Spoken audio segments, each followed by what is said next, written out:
Alors Woody Harrelson, en toute hétérosexualité, c'est le seul acteur avec lequel je pratiquerais volontiers un coït. Avec Channing Tatum aussi, peut-être. Et Joaquin Phoenix. Michael Fassbender. Gérard Depardieu. Yo, alors c'est mon premier podcast de 2018 pour une raison simple, c'est que je bossais sur un gros voire très gros projet que je prépare pour très bientôt et qui va bouleverser la podcastosphère cinéphile francophone. Non, en fait pas du tout, c'est juste que j'avais la flemme et que j'ai été voir aucun film au cinéma depuis Star Wars, enfin aucune sortie salle.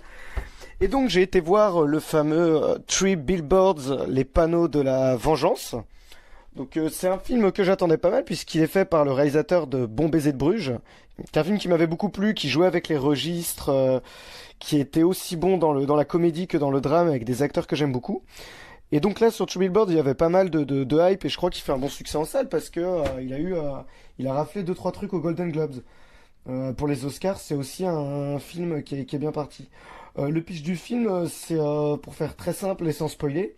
C'est une mère dont la fille a été tuée et violée en même temps. Et donc elle utilise des panneaux de publicitaires inutilisés à la sortie de la ville pour faire passer un message au chef de la police locale qui lui dit en gros personne n'a été arrêté, qu'avez-vous fait Donc le chef de la police il est joué par Woody Harrelson. Et donc là on imagine un schéma classique où elle va vouloir retourner le flic qui est un gros enculé, qui finalement elle va réussir à le toucher ou alors que ça va être une guéguerre entre les deux. Et non, parce qu'il se trouve que ce flic en question, le chef de la police, c'est un bon gars, c'est un mec consciencieux qui a des valeurs morales, qui fait comme il peut pour se démerder, pour faire respecter la loi avec une équipe de flics qui sont plus ou moins des branle-couilles dans un village de gens qui sont plus ou moins stupides. Et ce type, il se trouve qu'il est malade et qu'il va bientôt crever du cancer.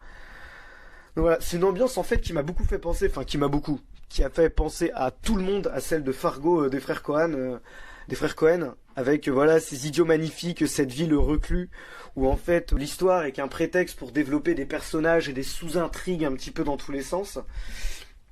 Comme dans Bon baiser de Bruges, on retrouve à la fois l'émotion et l'humour, plus quand même, on va dire que c'est moins drôle que Bruges, mais cela dit, il y a des moments où j'ai eu des gros fous rires.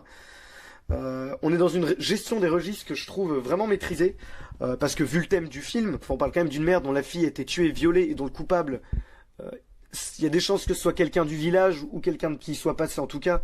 C'est un thème qui est très lourd. Ça tombe pas dans le pathos. Il arrive toujours à doser l'humour au bon moment.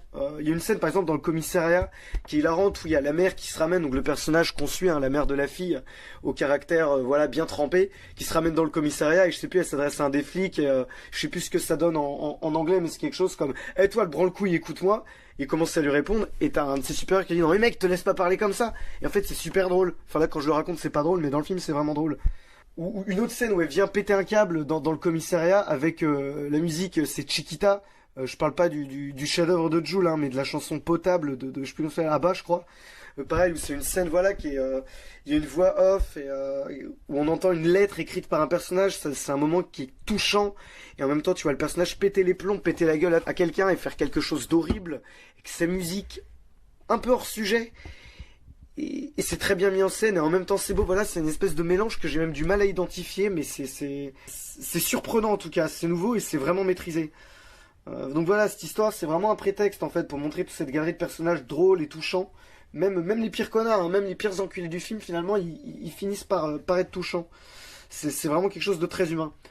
S'il y a un défaut que je dois soulever, c'est que c'est un peu long sur la fin, voilà, ça tire un petit peu, il aurait gagné à être un quart d'heure, 20 minutes plus court. Donc voilà, c'est pas un film qui est bouleversant, mais c'est un film qui est très réussi, qui est vraiment de haute facture, qui est dans le haut du panier du cinéma actuel, et aussi bien dans la mise en scène que de l'écriture. Et il fait du bien. Je sais, j'en ai parlé avec d'autres gens qui l'avaient vu ou en sortant de la salle aussi. Car oui, là je triche, je ne l'ai pas enregistré juste en sortant de la salle, car je suis très très occupé en 2018. Mais promis, je reviendrai à des vrais podcasts en sortant du ciné, dans la rue, avec des gens qui me coupent la route et moi qui insulte des chauffards. Mais voilà, c'est pas un film bouleversant, mais c'est un film qui fait beaucoup de bien, qui est touchant. Moi, les gens savent à quel point je suis quelqu'un de solide émotionnellement, et pourtant j'ai pleuré 3 fois devant le film. Donc voilà, à moins d'être insensible, il y a quand même de quoi être touché, emporté.